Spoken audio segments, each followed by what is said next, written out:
Hello. I just finished a sketchbook for my Stormcalmer project. This bad boy. It is falling apart and has a lot of inserted notes and pages, and it took me about 2 years to finish the sketchbook. And it's thick, but it's not that big. I am a person who struggles to fill sketchbooks because I typically work on single sheets of paper. But I wanted to change that about myself because I felt like I was missing a component to my artistic life, which I will come back to later. But before I get started on the 3 tips that I've recently learned to filling sketchbooks quicker, I want to put in a disclaimer here.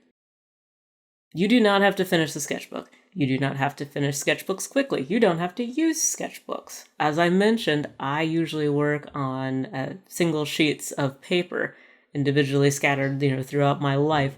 So using sketchbooks, filling sketchbooks is not necessary. But it's a thing that comes up pretty often. People will ask me if I keep a sketchbook, if I keep a doodle pad on me all the time, which I don't, by the way. But that's not one of the tips.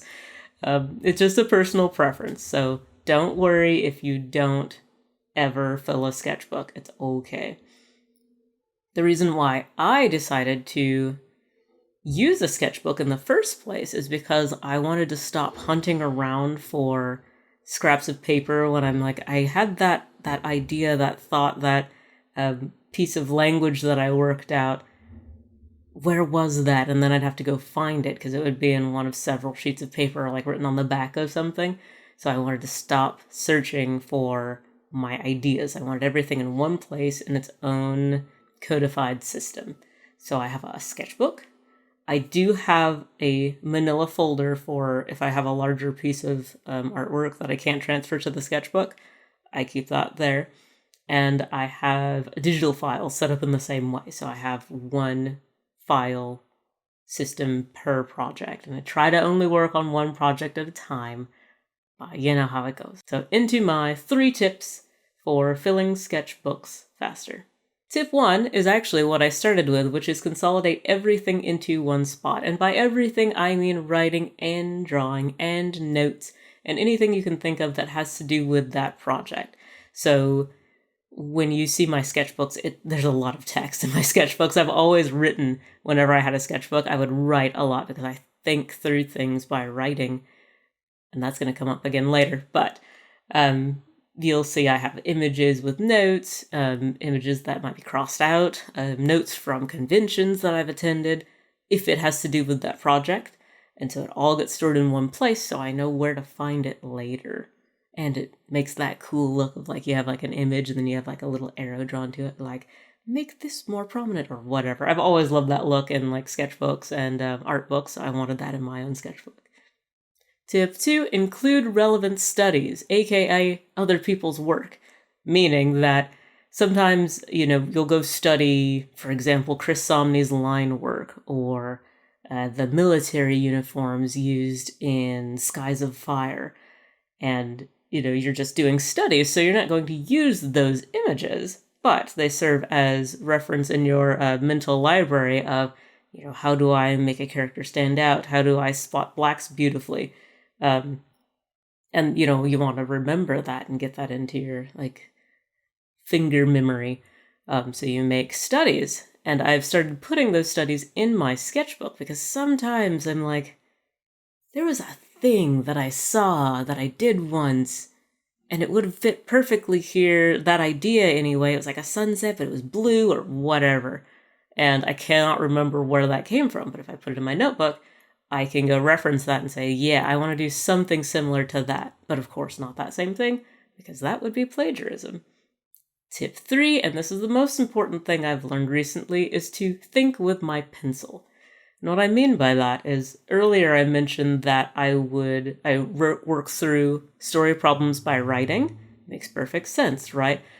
But for the most part, I actually think about things for a really long time before I ever write or draw anything. So I've got this scene kind of wiggling around in my head, and I think through it for weeks, sometimes months. Stormcalmer, I started a year before I actually wrote anything down because I was working on Woolmancy and I said, I have this idea. I'm not going to do anything on it because if I write anything down, that means the project has started and I only do one project at a time. So I was thinking about it for a year before I actually wrote anything down, which is fine, but it resulted in me thinking through a full scene, really nailing it down, thinking about it over and over and over again before I even write anything down, and then my sketchbook would just lay there going, why have you abandoned me? So now I've learned to write through my problems. Like I'll start writing and the sentence will get crazy because it doesn't make sense anymore. And, I just might, put a line through it, or I'll just keep writing until I figure out what I was trying to say. And I end up working through story moments a lot better that way, or character development. And I've also recently learned, and this was the magic secret sauce that was kind of missing from my artistic practice, I've learned to work things out visually on the page as well, which I thought I was doing. Like I was redrawing characters over and over again, or areas or scenarios, because I thought that I was working through it, but I wasn't really. I was just copying what was in my brain onto the paper. Now I've started just drawing something. Like I had to work out what a wind wraith looks like, and I haven't figured that out yet, but I started with something. Like, let's start drawing clouds. Okay, let's start drawing, wind through clouds. Okay, what would a wind through cloud looking thing look like if it was like this creepy little, okay, nothing I do is creepy, but creepy little ghost thing. And I just, and you can see me going through that process in my sketchbook. And now my sketchbooks are starting to look a little bit more like I want them to. My work is coming a little bit more alive, and I'm the missing ingredient, starting to play a little bit more. For me, making graphic novels is more like I'm getting this cool story out that I want to create, but it's also like the joy is in finishing it. Like, I started this thing, I planned it all out, I did the art and the story, and then, I finished. Look at this book, isn't it awesome? But that I did the art and story part, it should also be fun. Like, I should also enjoy, hey, I made that stroke, or I don't like that, let's throw that out. Okay, what else can I do? I was missing that fun component, so now I'm getting that a little bit more as I'm starting to play on the paper. So those are my 3 tips for filling your sketchbook or making more satisfying sketchbooks. Consolidate everything into one spot, include relevant studies from nature or other people, and number 3, think with your pencil. If you enjoyed those 3 tips, I have tons more videos on my Patreon, including a full walkthrough through this sketchbook and the next one that I've started, because there's a part 2 sketchbook, because my brain started firing with more ideas. So if you want to check out my Patreon, you can sign up for $1 a month, and that's at patreon.com/AbrianC.